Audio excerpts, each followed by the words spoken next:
The wind screams across Gold Bar, a sound like grinding glass. In a dark log cabin, a retired German Shepherd K9 named Zeus plants himself at the door, his growl a low vibration against the storm.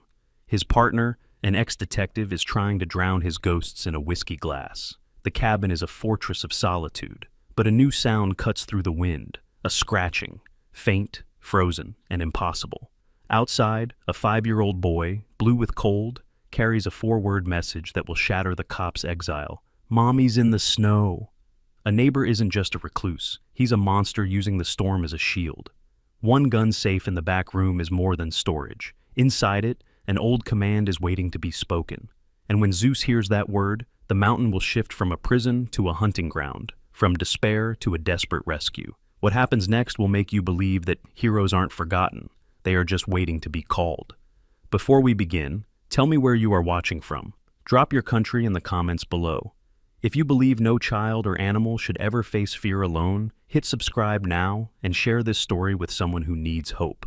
The storm did not fall. It attacked. It descended from the peaks of the Mount Snoqualmie National Forest, not as individual flakes, but as a vertical blizzard, a screaming white wall that erased the concepts of sky and earth. The wind howled with a prehistoric voice, a sound of grinding rock and splintering trees that rattled the thick log walls of the cabin. This was Gold Bar, Washington, but tonight it felt like the Arctic Circle. The town itself, miles down the winding, unplowed road, was a memory. Out here, there was only the storm and the isolation it enforced. Mark Keeler, 44 and weary down to the bone, stared into the fire, trying to drown the wind's shriek with the crackle of burning pine and the bite of cheap whiskey. He was a man hiding. His face, angular and once sharp, was softened by exhaustion and covered in a week's worth of graying stubble. His eyes, the color of the Seattle sky on a good day, were clouded, fixed on the flames, but seeing something else entirely. The ghosts of a case gone sideways, the internal affairs review, the mandatory administrative leave that felt less like a vacation and more like an exile. He was a detective with no one to detect, a man running on fumes, hiding from the job that had defined and nearly destroyed him. He raised the glass, the amber liquid catching the light, and took a long, burning swallow. The cabin was his childhood home, a fortress of solitude, but tonight it felt like a trap. Beside the hearth, a second shadow breathed. Zeus, his 8-year-old German Shepherd partner, lay on the worn bearskin rug. His black and tan coat was thick, his muzzle now a distinguished silver, but his body was still a coiled spring of dormant muscle, his hips just beginning to show the first signs of stiffness from a long career. He was a retired K9, which meant he was never truly retired, only waiting. He'd been with Mark through riots, drug busts, and the long, silent stakeouts that frayed a man's nerves. Now, he was just a dog, supposedly enjoying his retirement. Zeus let out a low groan in his sleep, his paws twitching, likely chasing a memory. Mark envied him. He poured another finger of whiskey, the bottle nearly empty. The wind hit the north wall with a sound like a speeding truck, and Mark flinched, the whiskey sloshing in his glass. He was on edge, his nerves shot. He needed this storm to end, or he needed more whiskey. Then, something changed. It wasn't the wind, it wasn't the fire. Zeus, in the middle of a deep sleep, went from boneless to rigid in less than a second. His head snapped up, ears swiveling like radar dishes toward the front door. A low vibration started deep in the dog's chest, a sound Mark hadn't heard in 6 months. It wasn't a bark, it was a growl. The kind of low-frequency warning that meant threat. "Easy, boy," Mark mumbled, setting his glass down. "It's just the wind. Trees falling. Go back to sleep." But Zeus didn't relax. He rose to his feet, a silent, 90-pound predator, and stalked toward the door, his hackles rising in a thick ridge along his spine. He sniffed the crack beneath the door, then let out a sharp, muffled "What is it?" Mark said, his own skin prickling. He stood up, the fog of alcohol beginning to clear, replaced by the familiar cold rush of adrenaline. He listened, straining his ears past the roar of the blizzard. Nothing, just the wind. "You're getting spooked, old man. We're both getting spooked." And then he heard it. Tap, tap, tap. It was faint, impossibly weak, like a frozen bird pecking at the wood. It was almost consumed by the wind, but it was there. It wasn't a branch. It was a knock. Mark's training kicked in, pushing the civilian disbelief aside. Who? Who in God's name would be out in this? No car could make it up his driveway. It was a mile long and already buried under 4 feet of snow. It had to be a hallucination. Tap, tap, tap. This time, it was weaker, more frantic. Zeus let out a single, sharp bark, a sound that echoed with authority. Mark moved, grabbing the heavy, cast-iron fireplace poker. He wasn't a cop here. He was just a man, isolated and potentially in danger. He moved to the door, Zeus pressing against his leg, snarling low. "Who's there?" Mark shouted, his voice loud in the small cabin. The only answer was the scream of the wind. "I'm armed!" he yelled. Nothing. He looked down at Zeus. The dog was still rigid, but the growl had softened, replaced by a confused, high-pitched whine. The aggression was fading, replaced by something else. Confusion. Mark made a decision. He gripped the poker in his left hand, and with his right, he undid the deadbolt. He braced himself, expecting a desperate hunter, an escaped convict, or worse.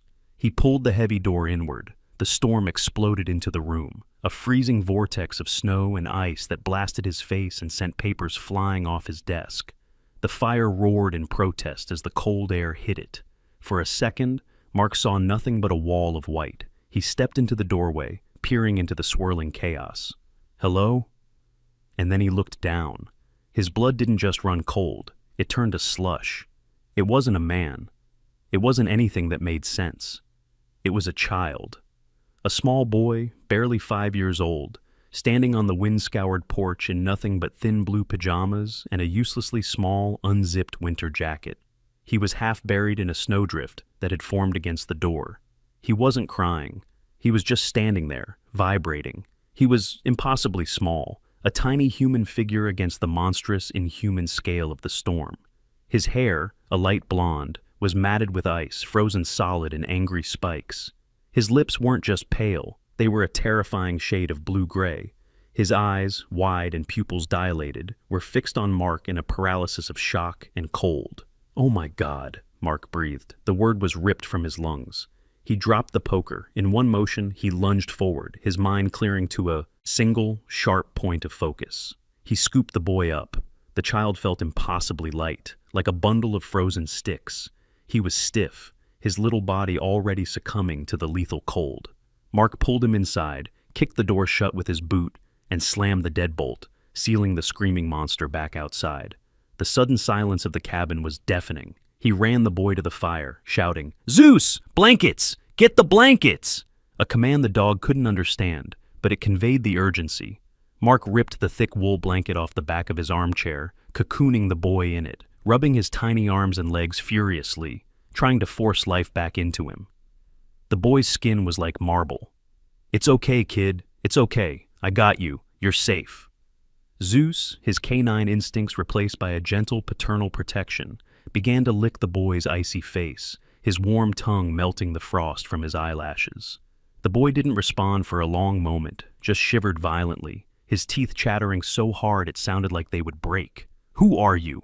Where did you come from?" Mark asked, his voice rough with fear. The boy finally focused his huge, terrified eyes on Mark. He tried to speak, his blue lips cracking. He took a gasping, shuddering breath and whispered the words that would change everything. "Mommy," he stammered, his voice a tiny thread of sound. "Mommy, she said to run. To Mark's cabin. The neighbor. Mommy's in the snow. Mommy's in the snow." The words, whispered from blue, cracked lips, hung in the superheated air of the cabin, a terrifying contradiction to the roaring fire. Mark Keeler's blood, which had just begun to thaw the boy's frozen skin, ran cold again. The detective brain, dormant and pickled in whiskey for weeks, snapped back online with a painful, cold clarity. "The neighbor," Cody rasped, his small body still racked with shivers, though the wool blanket was now trapping his heat. "The neighbor." Mark's mind raced, pulling up a mental map of the isolated mountain road. There were only 3 occupied properties within a 5-mile radius.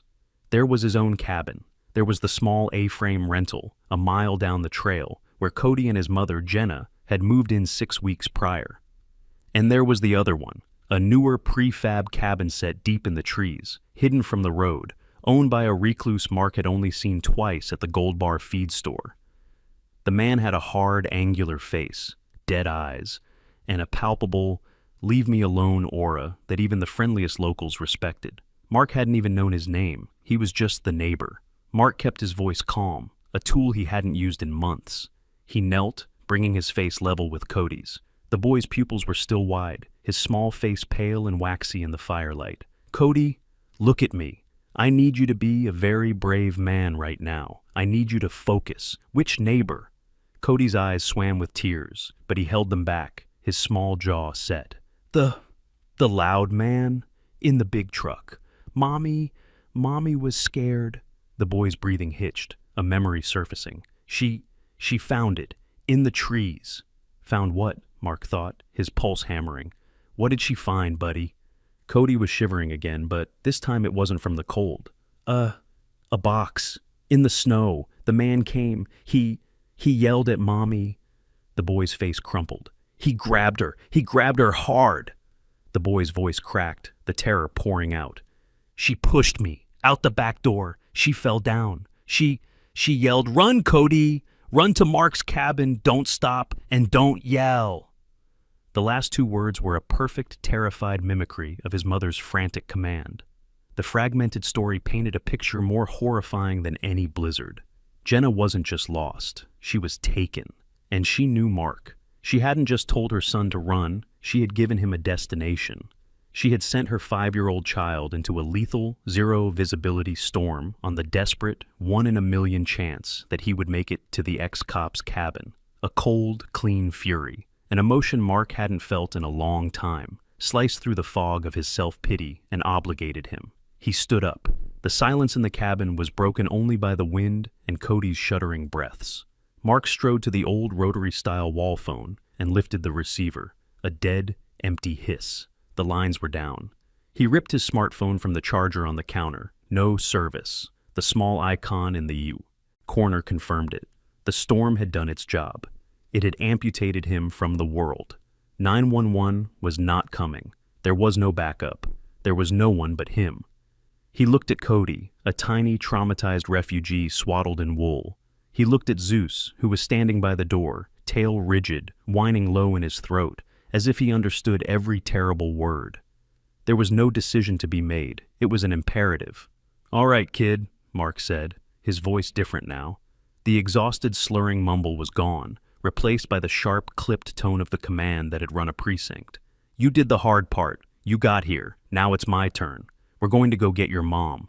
He moved to the hall closet, his actions precise and economical. "You stay by that fire until I tell you to move." He stripped off his flannel and t-shirt, pulling on the thermal base layers he hadn't worn since his last winter SWAT operation. He pulled on thick wool socks, then his insulated, waterproof tactical pants. He grabbed a heavy wool sweater, then his Gore-Tex parka, white as the storm itself. He located his insulated, waterproof boots and laced them tight. For Cody, he had to improvise. He grabbed a spare thermal undershirt, rolled the sleeves a dozen times, and pulled it over the boy's superhero pajamas. He found 2 pairs of his own thickest hunting socks, pulling them over Cody's feet and legs, the wool reaching the boy's chest. He found a small, down-filled vest he used for fishing and zipped the boy into it, making him look like a tiny, puffy marshmallow. Finally, he grabbed a second wool blanket. "You're going to be cargo, kid," he said. His gear came next. He went to the heavy steel gun safe in his bedroom, the one he hadn't opened since his leave started. He punched in the code, the electronic beep sounding alien in the rustic cabin. Inside, nestled in the foam, was his off-duty weapon, a Sig Sauer P-26. It felt cold and familiar in his hand. He checked the magazine, chambered around with a sharp, metallic schlick-schlack, and slid the weapon into the tactical holster on his hip. He grabbed 2 spare magazines and shoved them into his parka pocket. He took the heavy, 4-cell maglite from the kitchen counter, a beam strong enough to cut through smoke and, hopefully, snow. From his emergency kit, he grabbed a flare gun and 4 red cartridges. He clicked the heavy-duty K9 leash onto Zeus's collar. The familiar click of the steel clasp was a comfort, a small piece of the old world. He stood in front of the boy. Cody had stopped crying, his small face now set in a look of profound, silent trust. "This is going to be the hardest part, Cody," Mark said, his voice low and serious. "I'm going to carry you. You cannot make a sound. You cannot move. You just have to be warm and quiet. Do you understand me? Not a sound. Cody, barely visible inside the layers, nodded once. Good boy. Mark wrapped the wool blanket around Cody, then unzipped his own massive parka. He lifted the boy, placing him against his own chest, inside the coat, then zipped the parka up around him. Cody was a warm, small, 25-pound lump against his torso, his small head resting on Mark's collarbone. Mark pulled a ski mask over his own face, leaving only his eyes. He pulled on his insulated gloves. He gave Zeus the heel command. The dog snapped to his left side. Mark Keeler, detective on forced leave, put his hand on the deadbolt. He took one last look at the warm, safe cabin, then opened the door. The storm met him like a physical blow, a solid wall of freezing wind that stole his breath. Zeus plunged out first, sinking to his chest in the powder, but immediately straining against the leash, his nose down, trying to find a scent in the chaos. Mark Keeler stepped out of his sanctuary and into the white, hunting a monster. A 5-year-old boy bundled against his heart. The moment Mark Keeler stepped off the porch, the world ceased to exist. The storm, which had been a screaming monster outside the walls, now became a physical, suffocating entity. It was a percussive blast of wind and ice that felt less like weather and more like a solid object. The temperature, already well below freezing, plummeted. His breath, forced out of his lungs by the impact, was stolen by the vortex. He was in a white void, a total disorientation where up and down were concepts, not realities. He couldn't see the cabin porch he had just left, 5 feet behind him. He couldn't see the ground beneath his feet. He could only feel. He felt the 25-pound weight of the child, Cody, bundled against his chest, a fragile furnace of life that he was now solely responsible for. He felt the solid, reassuring tension on the leash in his gloved hand, the only thing connecting him to Zeus. The dog, a 90-pound mass of muscle and fur, was already plunging ahead, sinking to his chest in the powder, but moving with the steady, powerful drive of a freight train. Zeus wasn't tracking a scent. The wind was too violent, shredding any possible particles. He was navigating by memory and instinct, a 4-legged icebreaker forging a path where none existed. "Heel, Zeus! Slow!" Mark bellowed, but the words were ripped from his ski mask and vanished. The dog slowed slightly, understanding the tension on the leash, not the command. The mile-long trail to Jenna's A-frame cabin, a simple 10-minute walk in the summer, was now a monolithic, terrifying unknown. Mark moved by memory, counting his steps, trying to feel the faint depression of the path beneath the 4 feet of fresh snow. He moved his maglite, but the beam was useless. It hit the wall of snow and diffused into a blinding white glare, illuminating nothing but the chaos immediately in front of his face.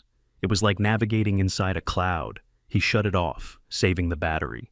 It was better to move in the dark, to trust his feet and his dog. He focused on the rhythm of his own breathing, the burn of the frigid air in his lungs, and the faint, muffled sound of Cody's breaths from inside his parka. The boy was preternaturally still, obeying his mother's last command, "Don't yell," with a discipline that broke Mark's heart. Every 100 yards felt like a mile. Twice Mark stumbled, his boot catching a buried root, and he pitched forward, using his shoulder to break the fall, his arms wrapped tight around Cody. The boy let out a single, terrified gasp, and Mark grit his teeth. "I got you, kid. I got you. We're okay." He righted himself, the effort of pushing his own weight and the child's out of the deep drift, sending fire through his legs.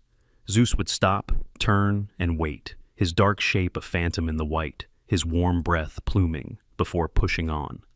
The dog was his compass. After what felt like an hour, when the cold was beginning to seep past his thermal layers and his muscles were screaming in protest, Zeus stopped. He didn't just wait. He stopped, turned, and let out a low whine, tugging the leash to the right. Mark squinted, shuffling forward, a shape, a dark angular void in the white chaos, the sharp triangular roof of the A-frame cabin. They had made it. The relief was so sudden it almost buckled his knees, but it was replaced instantly by a new, sharper dread. The front door was open. It wasn't just unlocked, it was wide open, slamming rhythmically against the inside wall, propelled by the blizzard. Clack, bang, clack, bang. The sound was a frantic, desperate heartbeat in the storm. "Zeus, clear!" Mark yelled, an old command. The dog didn't need to be told. He bounded past Mark, through the snowdrift that had piled halfway up the open doorway and disappeared into the darkness inside. Mark followed, stumbling into the house. The transition was jarring, the deafening shriek of the wind cut off instantly, replaced by the hollow, echoing bang of the door and the whistle of the storm through the compromised house. It was colder inside than it had been outside. The snow had blown deep into the small living room, coating the furniture in a fine white powder. The house was dead. No lights, no heat. Mark ripped his ski mask off, his face wet. "Jenna!" he shouted. His voice was absorbed by the cold. He unzipped his parka. Cody, his face pale but his eyes wide and alert, peered out like a small animal from its burrow. "Stay in there," Mark ordered. He pulled the heavy front door shut, the thud and the click of the lock sealing them inside the cold, dark tomb. He clicked on his maglite. The beam cut through the blackness. Zeus was already at the top of the short staircase, sniffing a closed bedroom door. Mark swept the light around the first floor. It was a small, neat rental. Minimalist furniture, a small kitchen counter. The beam landed on the kitchen table and froze. A laptop. It was open, the screen glowing, its battery the only source of light in the room. Beside it was a half-empty mug of coffee, long since frozen solid. Mark moved toward it, his boots crunching on the snow-covered floor. He looked at the screen. It was a blog post, a draft in a web editor. Mark leaned in. His eyes scanned the text. The title of the draft was, "The Ghost of Gold Bar, Recluse or Something More." Mark's blood turned to ice. He read the lines, his mind connecting the dots with the speed of a detective sniffing a lead. Jenna, it was clear, was a journalist, sharp and curious. She was describing her new neighbor. She wrote about the chemical, ammonia-like smells she caught on the wind at odd hours. She wrote about the sound of a heavy industrial generator running non-stop, even before the storm hit, a sound that cut through the mountain quiet.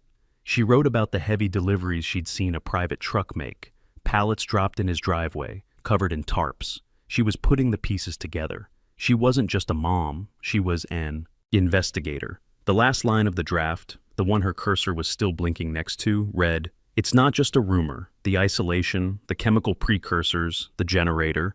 Someone is cooking up here. And they're using this blizzard as cover." Mark stepped back, the full, horrifying weight of the situation crashing down on him. Cody's mother hadn't just stumbled upon a recluse. She had found a full-blown drug operation, a meth lab. And the man who ran it, the neighbor, knew she had found it. A meth lab. The words hung in the freezing air, illuminated by the laptop's ghostly glow. Keeler's blood ran colder than the snow packed into the carpet. This wasn't a simple abduction. This wasn't a crime of passion. This was organized, desperate, and toxic. The ammonia smell Jenna had written about, the generator, the covered pallets, it all snapped into a terrifying, high-stakes picture. These weren't just kidnappers. They were manufacturers, and they were trapped on a mountain in a blizzard with a witness. He knew their SOP. Witnesses were liabilities, and liabilities were eliminated. He was out of time. He slammed the laptop shut, plunging the room back into the near-total darkness, broken only by the feeble beam of his maglite. "Zeus," he commanded. The dog, who had been sniffing nervously at the top of the stairs, bounded down, his nails clicking on the icy floor. Mark re-zipped his parka, sealing Cody back into the warm cocoon against his chest. The boy was trembling, but silent. "It's okay, Cody. We're moving." He went to the back door, the one Cody said he had been pushed from. It was a simple sliding glass door, slightly ajar, a crescent of snow piled against it. Mark forced it open. The storm hit them again, a familiar, brutal punch. He trained his maglite on the snow-covered back deck. It was chaos. The snow drifted and swirled, but even the storm couldn't hide everything. "Zeus," Mark said, his voice low, pointing to the ground. "Find such." It was the old command, the one for tracking. Zeus, his retirement forgotten, lowered his head, his powerful nose vacuuming the air, snorting deep into the snow. He ignored the wind, his entire being focused. He cast left, then right, then froze. He let out a low whine and plunged off the deck, pulling the leash taut. Mark followed, his heavy boots sinking deep, his arm braced around the lump in his jacket. Zeus wasn't following footprints. The wind was too savage, erasing any detail in minutes. He was following something deeper, a disturbance, a scent of fear and adrenaline so potent that even the blizzard couldn't scour it away immediately. The dog led him past a small, snow-buried woodshed and toward the dark tree line that separated Jenna's rental property from the neighbors. And then Mark saw it. It was the reason Zeus was so certain. It wasn't just boot prints. It was a drag mark, a long, continuous trough in the snow, as if a heavy bag or a body had been hauled through the powder. Alongside it, deep and panicked, were the imprints of a single set of heavy, lug-soled boots. The neighbor. He had dragged her. The image of Jenna, the woman from the smiling photos in the kitchen, being hauled through the snow like an animal, ignited a pure, cold rage in Mark's chest. This wasn't a case anymore. This was a rescue. He swept the maglite beam along the gruesome trail. The light glinted off something small and metallic half buried in the churned snow. Mark stopped, bending low, his free hand digging into the ice. He pulled it out. It was a single earring, a small silver hoop with a tiny turquoise bead. He'd seen its twin in a framed photo on the kitchen counter. Jenna, smiling, holding Cody, the same earring bright against her dark hair. He closed his fist around it, the metal biting into his glove. It was a promise. "We're coming, Jenna," he whispered, the words stolen by the wind. He pushed the earring deep into his pocket and followed the dog. The trail led directly into the darkest part of the forest, a thick stand of old-growth pine that offered the only break from the wind. The snow here was even deeper, but the drag mark was more defined, protected from the worst of the gusts. The neighbor hadn't been careful. He had been in a hurry, relying on the storm to cover his tracks. He hadn't counted on Zeus. The trek was a brutal uphill battle. Mark's legs, already taxed from the first journey, burned with lactic acid. He was breathing hard, the frigid air searing his lungs, but he didn't slow. He was moving on pure adrenaline and rage, his tactical brain calculating. The neighbor's property was another half-mile uphill. He was dragging a non-compliant victim.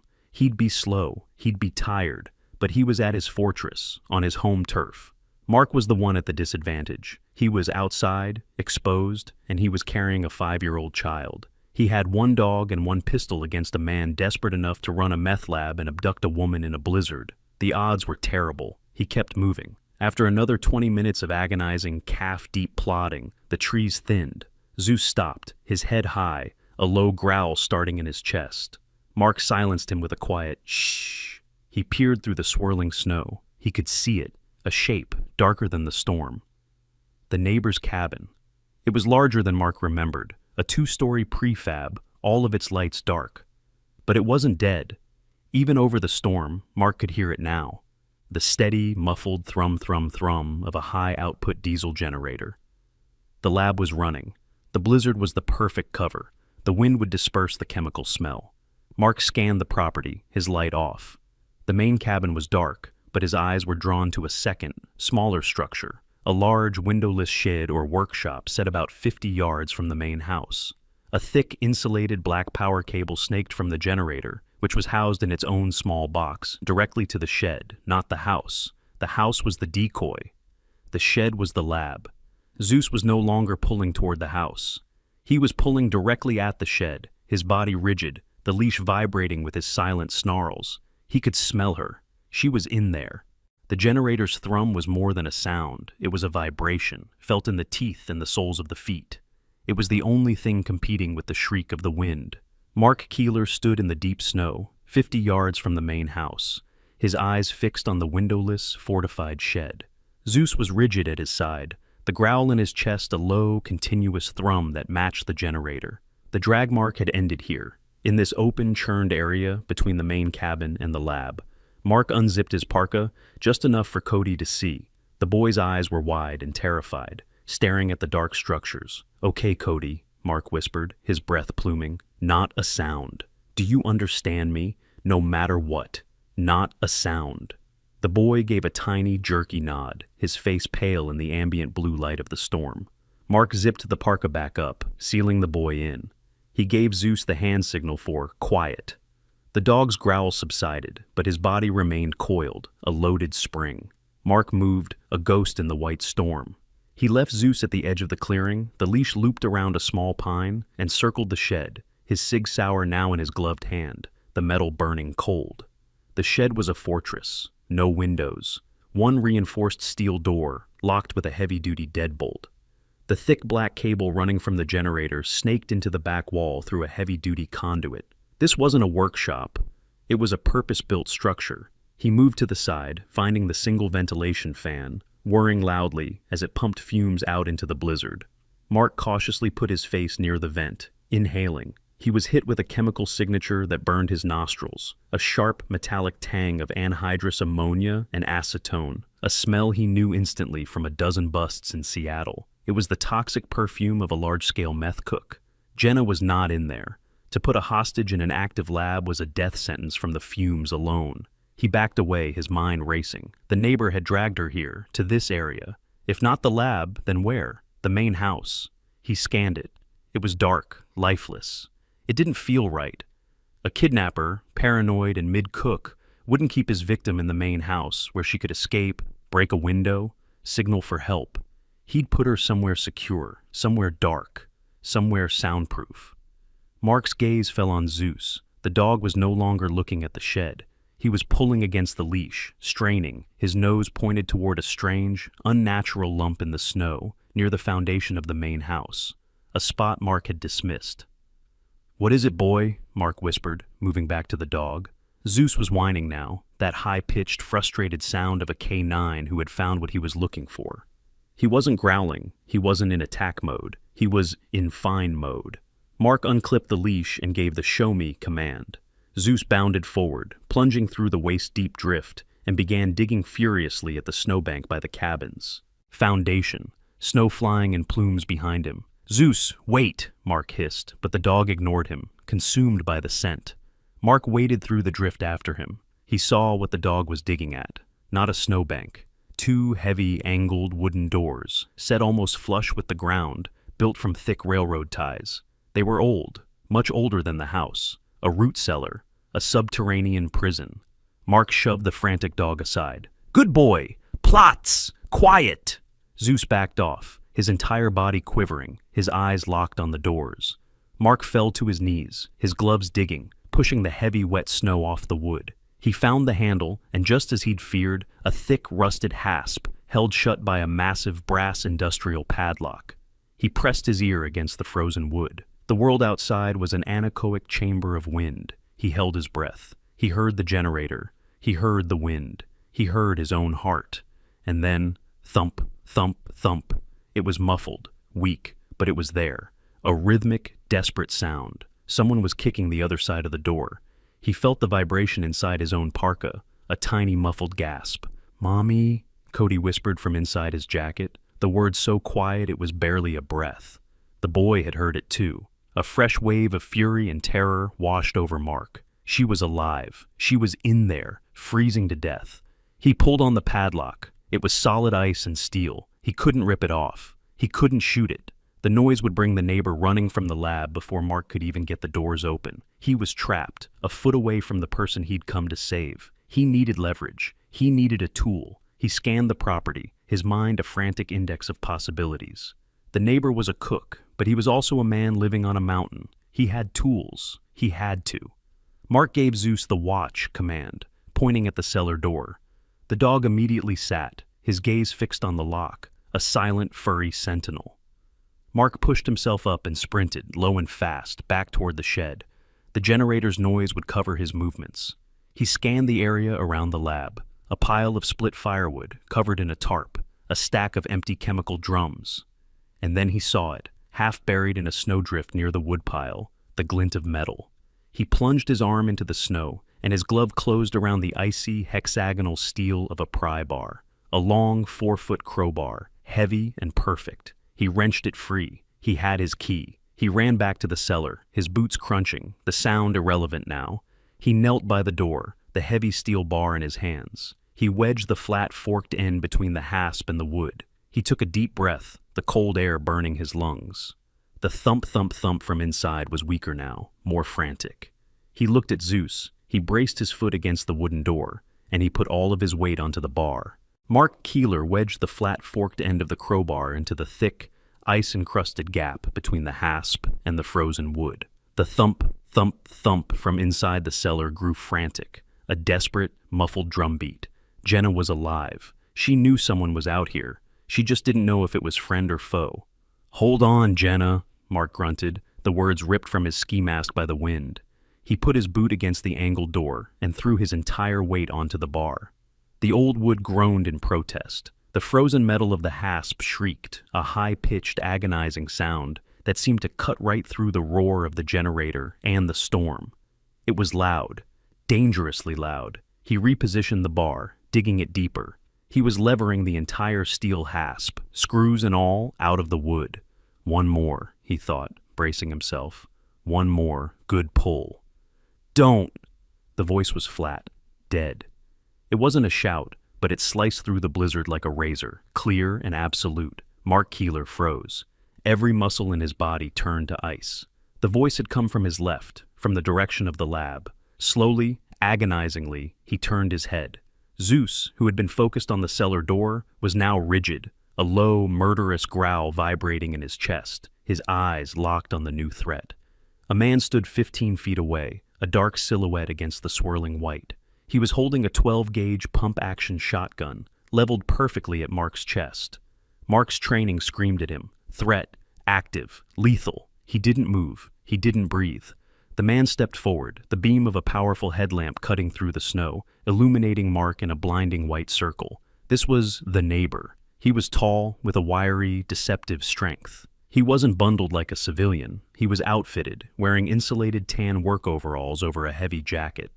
A fur-lined hat with the ear flaps down shadowed his face, but Mark could see his eyes.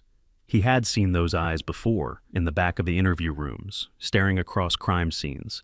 They were the color of a winter sky, pale gray and utterly empty. There was no panic in them, no anger, just a cold, flat, professional assessment. This was not some desperate junkie. This was a predator. The man's gaze flicked from Mark to the crowbar, to the cellar door, and then to the dog. "Drop the bar," he said. The same flat tone, an order, not a request. Mark let the heavy steel crowbar fall from his gloved hands. It landed with a heavy, muffled thud in the snow. The thumping inside the cellar stopped. Jenna had heard the voice. "Smart dog," the man said, nodding at Zeus. "Tell him to stand down, or I'll scatter him across the snow." Mark's hand, hidden by the dark, slowly gave the quiet signal. Zeus's growl subsided, but his body remained tensed, quivering with restrained violence. "Let her go," Mark said, his voice as steady as he could make it, shielding the lump in his jacket. "Let them both go. The storm has us all trapped. We can. Wait for the plows. Nobody else needs to know. Nobody needs to get hurt." The man tilted his head. A flicker of curiosity? Them? His headlamp beam moved from Mark's face down to his chest, lingering on the unnatural bulge of his zipped-up parka. "You brought the kid." It wasn't a question. It was a statement of fact, and the cold, flat voice finally registered an emotion. Annoyance. A loose end. "He was freezing," Mark said, his mind racing, trying to find a way out. "The storm. We got lost." The man actually let out a short, dry huck of a laugh. "Lost. A hiker. In a blizzard. With a retired K9 and a Sig Sauer P226 printing against your jacket. He knew the gun. He knew the dog. He knew Mark. She sent him to you, the cop. I knew she was a problem. Too curious. Too smart." He took a step closer, the shotgun never wavering.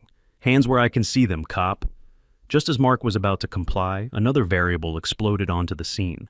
The steel door of the lab 50 yards away screeched open. A second man stumbled out, thin and frantic. He was younger, maybe late 20s, with the gaunt, pockmarked face of a habitual user. He wore jeans and a thin hoodie, useless in the storm, and was flapping his arms for warmth, his eyes wild. "Garrison!" the younger man shrieked, his voice high and reedy. "What's going on? I heard the yelling. Who is that?" The man with the shotgun, Garrison, didn't even turn. He kept his shotgun aimed at Mark. "Go back inside, Travis. I'm handling this." This was the weak link. Mark saw it instantly. Garrison was the professional, the one in control. Travis was the cook, the unstable element, the meth head. "Handling it?" Travis shrieked, pulling a small revolver from his jeans. "That's a cop with a dog. Oh man, we are so screwed. We gotta go. We gotta finish this, G." The cook, Travis, raised his pistol, his hand shaking violently, the barrel waving between Mark, Zeus, and his own partner. This was bad. A calm professional was a negotiation. A panicked amateur with a gun was a bloodbath. "Travis, I said go back inside," Garrison commanded, his voice dropping an octave. "You!" Travis screamed at Mark, ignoring his boss. "Get on the ground! Get on the ground now!" Garrison let out a sigh of pure exasperation. This was not his plan. "Drop your gun, Travis," Garrison said, still looking at Mark. "What? You're a liability. Drop it." "No, man, he's a cop. We gotta kill him. All of them. The cop, the kid, the bitch in the hole. We gotta clean this up, G." The explicit threat to Cody, the word kid, changed the math. Mark's body tensed, ready to move, to shield the boy with his own back, but Garrison was faster. In one fluid motion, Garrison turned his shotgun away from Mark and pointed it directly at his own partner. "You're done," Garrison said. "No!" Travis shrieked and raised his pistol, but he never had a chance. The boom of the 12-gauge shotgun was a physical concussion, a sound so loud it vibrated in Mark's bones. The muzzle flash lit the entire clearing in a hellish orange light. Travis was lifted off his feet and thrown backward, a dark spray misting the white snow. He hit the side of the lab and slid down, leaving a grotesque red smear. He didn't move. Silence. The generator. The wind. Mark stared, his mind unable to process what he'd just seen. The man, Garrison, had just executed his own partner without a flicker of emotion. He turned the shotgun back to Mark. The barrel was smoking. "He was right," Garrison said, his voice returning to its flat, dead monotone. "He was just a liability. Too loud." He racked the shotgun, the shuck-shuck of the pump, ejecting the spent shell and chambering a new one. The red-hot shell hissed as it vanished into the snowdrift. "Now, you," he motioned with the barrel, "on your knees, hands on your head, and tell your dog, if he so much as flinches, your kid is next." Mark Keeler, his heart a cold stone in his chest, looked at the professional, at the fresh body in the snow, and at the smoking shotgun. He had no choice. He slowly, agonizingly, went to his knees, his hands raising to the back of his head, shielding his son with his body as the cold snow soaked through his pants. He was captured. Mark Keeler knelt in the snow, the cold seeping through the reinforced knees of his pants, a sensation as dull and distant as the thrumming generator. The only thing that felt real was the perfectly round, black void of the 12-gauge shotgun barrel aimed at his sternum. Garrison, his pale gray eyes empty, stood over him, a statue of casual menace. The body of his partner, Travis, lay like a discarded pile of laundry near the lab, a dark stain spreading beneath him in the snow. Zeus was a coiled spring of black and tan fury, 10 feet away, his entire body vibrating, his eyes locked on the shotgun. A single low growl escaped his throat. "I said, tell him to stand down," Garrison repeated, his voice dangerously soft. Mark's hands were on his head, his parka zipped up tight, shielding the small, terrified, and blessedly silent child against his chest. He could feel Cody's heart hammering like a trapped bird. "Zeus, ruhig," Mark commanded, his voice strained. "Quiet." The growl stopped, but the tension in the dog remained. "Smart," Garrison said. He took a small step closer, his boot crunching. "A retired cop, a retired K9, a real ghost story. You should have stayed retired, Keeler. Now, your weapon. Left hand, slow, pull it out, butt first, and toss it toward the lab." This was it, the moment. Mark knew this dance. The transition from a static threat to a dynamic action, disarming him, was the most dangerous and exploitable moment. Garrison's focus would have to shift. It would only be for a microsecond, but it was the only microsecond Mark had. "Okay," Mark said, his voice a low rumble. "Okay, easy." His right hand stayed on his head. His left hand, agonizingly slowly, moved down his chest toward the zipper of his parka. Garrison's eyes followed the hand. "Not the jacket, the holster, on your hip." "It's under the parka," Mark lied. "I have to unzip it to get to it." Garrison's jaw tightened. "Fine, slow, do it." Mark's left hand went to the zipper toggle. His eyes were not on Garrison's face. They were locked on his trigger finger. He saw the man's weight shift, just slightly, anticipating the moment Mark's hand cleared the zipper and went for the gun. He saw the man's gaze flicker from Mark's eyes down to his moving hand. It was a 20-pound trigger pull on a pump shotgun. He had maybe half a second. Mark wasn't a cop on leave. He wasn't a civilian.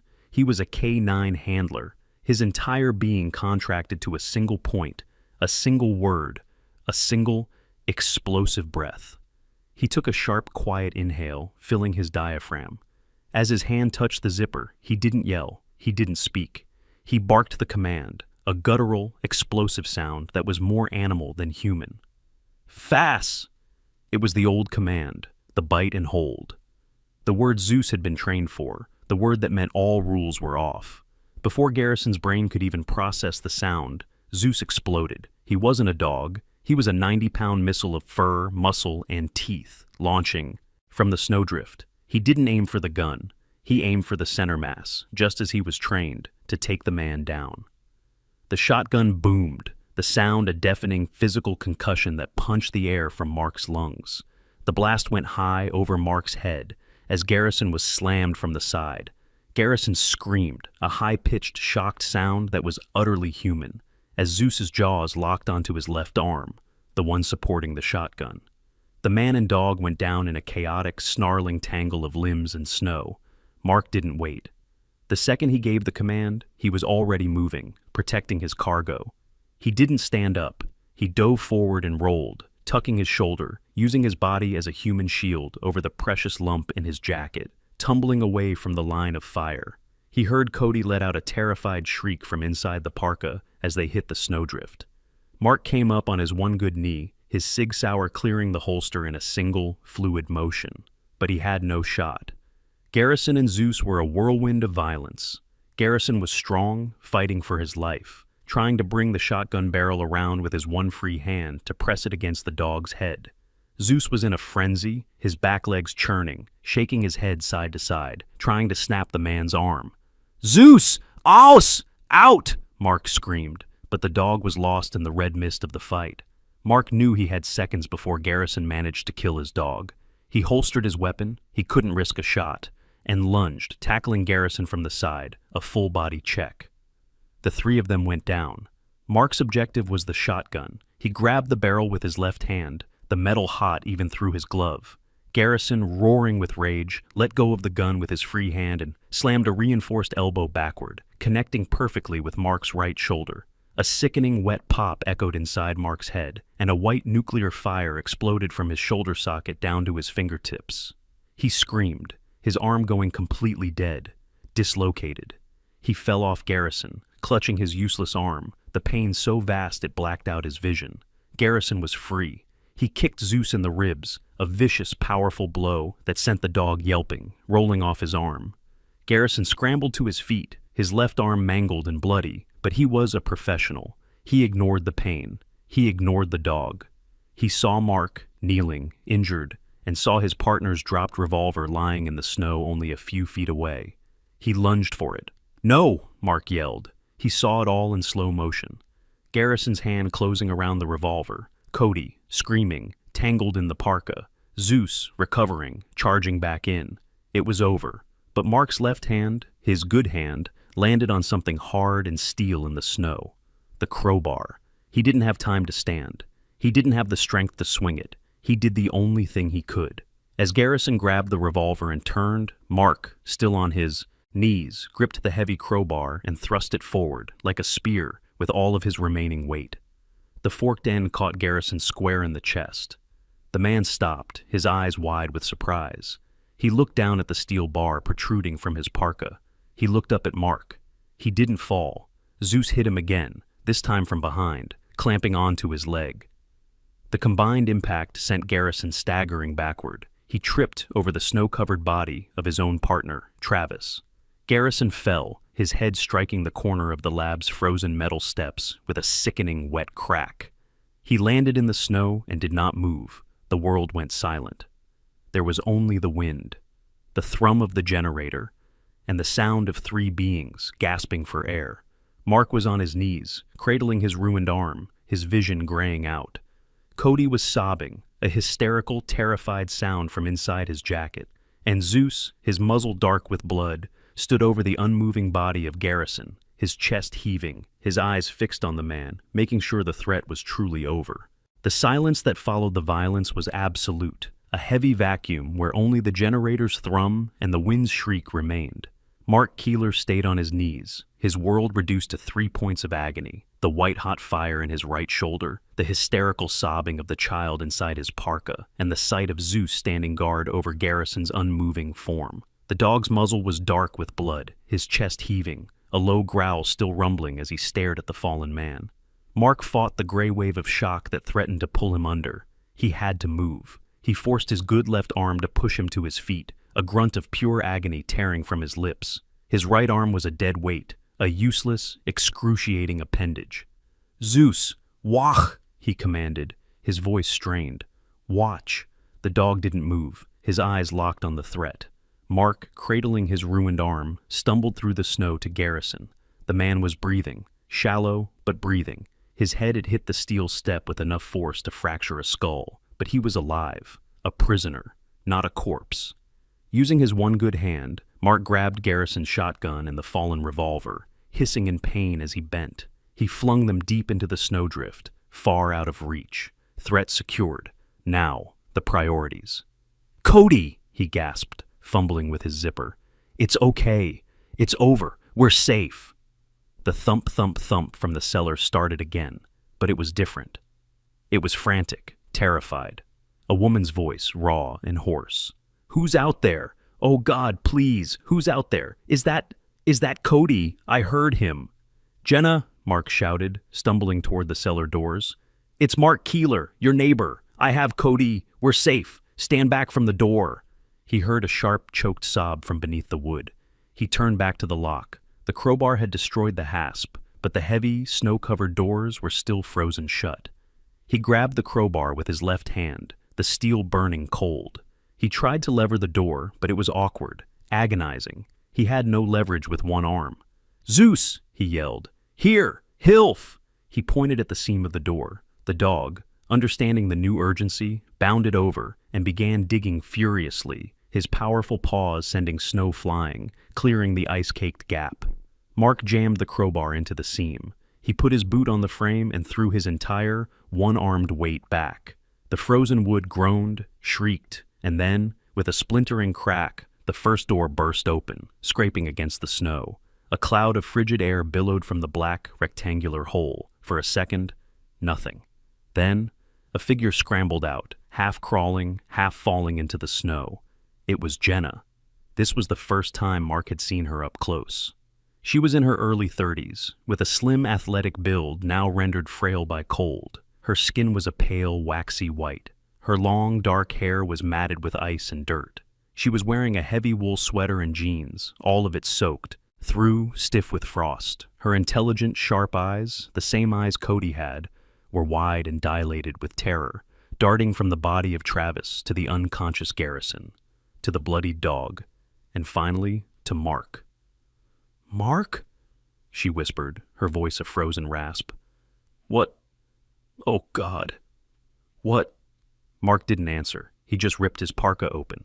Cody, his small face streaked with tears and snot, his blonde hair plastered to his head, tumbled out. "Mommy!" The word was a physical thing, a sound of such pure, desperate relief that it seemed to stop the storm for a beat.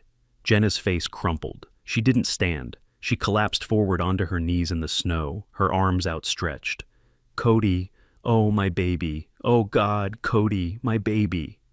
They collided, a desperate, sobbing tangle of frozen limbs and wool blankets. Jenna rocked him, burying her face in his small neck, her body shaking in violent, uncontrollable waves. Mark stood over them, a guardian, his dislocated arm hanging uselessly, the pain a distant roaring fire. He watched the reunion he had almost failed to deliver.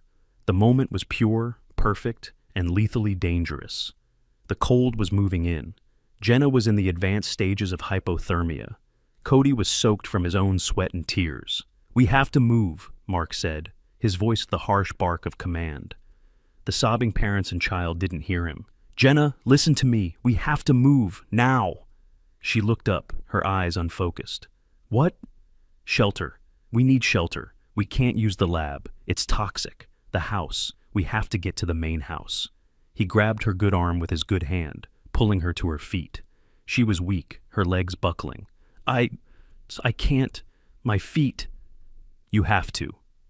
Mark quickly rebundled the sobbing Cody, zipping him back into his parka. He couldn't risk the boy's temperature dropping again. He hooked his good arm under Jenna's, supporting her weight. Zeus! Fuss! The dog, limping slightly from where Garrison had kicked him, immediately fell into step at Mark's left heel. A broken, freezing, but united group, they stumbled the 50 yards through the snow, past the dead man, past the unconscious one, and up to the dark, silent main house. Mark kicked the door open. It was dark, but it was dry. He guided Jenna to a sofa, pushing her down. He found blankets in a nearby chest and piled them on her. He released Cody from his parka, placing the boy under the blankets with his mother. They immediately clung to each other, a single, shivering mass. "Stay here," Mark commanded. "Don't move. I have to call this in." Where are you going?" Jenna chattered, her teeth rattling. "The lab," Mark said, his face grim. "It's the only place with power, the only place with a radio." He left them, went back into the storm. He paused at Garrison's body, grabbed a pair of zip-tie cuffs from the man's belt, and, with his one good hand, awkwardly but securely cuffed the unconscious man's hands behind his back. Then he faced the shed. The generator noise was deafening. He stepped over the frozen body of Travis, half blocking the door. The chemical smell inside was overpowering, burning his eyes and throat. But the cook station was dormant. Garrison must have yet shut it down when he heard Mark. On a steel table, next to scales and bags of white powder, was a powerful-looking shortwave radio, its green digital display glowing. Garrison's lifeline. Mark, his left hand clumsy and shaking, flicked on the transmitter. He knew the local sheriff's emergency band. He grabbed the mic. "Mayday! Mayday! Mayday!" he gasped, the pain in his shoulder causing his vision to blur. "This is Detective Mark Keeler, Seattle PD, Shield number 611. I am at the Old Miller property, North Ridge, Gold Bar.